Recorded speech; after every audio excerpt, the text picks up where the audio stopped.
While my husband is calm, logical, and reserved, I tend to be slightly hyper, emotional, and outspoken about a lot of things, especially when it comes to our kids and their education. So about 5 years ago, the Westchester Area School District decided that they were going to consolidate busing. They were going to put the middle schoolers in our area on the same bus as the high schoolers. So my fifth grader, who had gotten on the bus that year at 8:20 in the morning, the next year in sixth grade, just 3 months later, was going to have to get on the bus at 6:50. So from 8:20 to 6:50, huge change for a little kid, right? So there was this one dad that thought that we should all speak up about it and get involved and say that we were worried about it, and I couldn't make it to a school board meeting. That's what everybody says.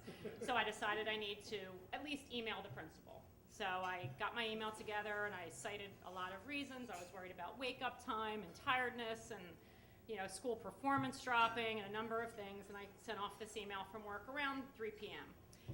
And about an hour, not even an hour later, I got this email back from the principal. He had replied, and I was like, wow, this is really impressive. He addressed my concerns. He very specifically laid out research they had studied, that there really weren't any negative side effects, that we're going to save, $400,000 a year every year by doing this, and that it would be a huge boon to the community and the taxpayers. I'm like, wow, I love this guy. Like, he answered me specifically. He was so reasonable. So I wrote back and I said, oh, thank you so much. I feel so much better. He offered to chat face-to-face with my son to make him feel less anxious. And I wrote back and I said, well, thank you so much. You made us feel so much better. I think he's going to be fine at Fugit. So I started to get ready to leave. I'm trying to catch my train back to the burbs, and I get another reply from him. I'm like, wow, this guy's amazing. So I read the email as I'm packing up, and it says, Dear Christy, I look forward to meeting you and your son as well. I love the time of year when I get to know our new cougars. Yeah. And my hand was on the mouse shaking. I was like, what did I just read? I just got sexually harassed by the principal of my middle school. Oh my God, he can't, wait a minute, does he know me? Because I go to the Briquette and I sing karaoke. And I have really fun friends from poker and we dance in the borough sometimes, and he might know me. Wait a minute, no, this isn't okay. He's the principal of the school. Who the hell does he think he is? So I write him an email. And I say, Dear Principal Whitehead, I really hope you mean cougar in the protective mommy lioness way, because I do not consider that term a compliment. Have a good one, Christy Parker. Send. Pack up my stuff. Now I'm late. I'm getting close to being late for my train. So I'm running through the city. I have my little flip phone. I'm like, oh my God, I have to call my husband. I have to let Rob know what just happened. He won't believe this. So I called and he picked up and I was like, honey, I sent this email. He's like, you sent another email. I'm like, no, this was about the busing and da-da-da. And he wrote back, and honey, he called me a cougar.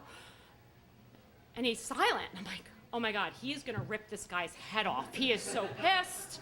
He's not even saying anything. And after the pause, he says, any chance it's the school mascot?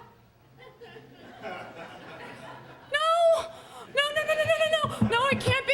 Can you Google it? Are you on your computer? Can you Google it right now? Can you Google it? And about 20 seconds passes and I'm listening, and I'm running down to my train and I'm listening, and I'm about to lose my signal, and I hear, Fugit Cougars. No.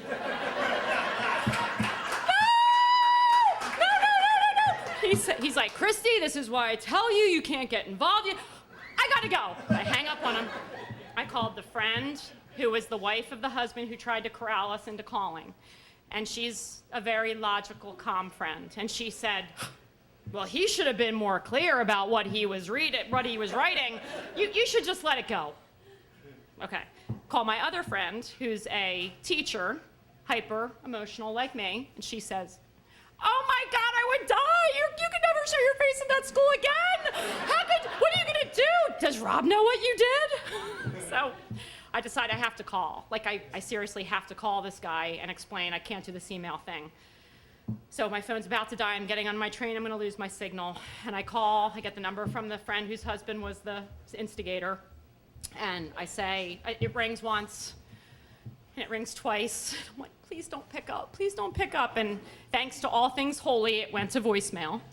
And I said, hi, Principal Whitehead, this is Christy Parker. You would have gotten my email by now, and I just wanted to state that obviously I did not know until a few minutes ago that the cougar was the mascot for Fugit. And I want to really apologize for how bad it might have sounded, and thanks again for listening today. And I hung up.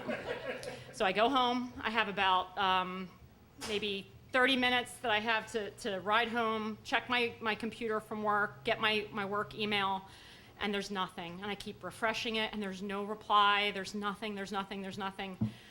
I go to work the next morning. I log into my system, and an email pops up, and it says, Principal Whitehead.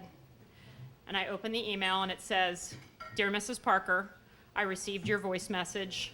No worries, Principal Whitehead.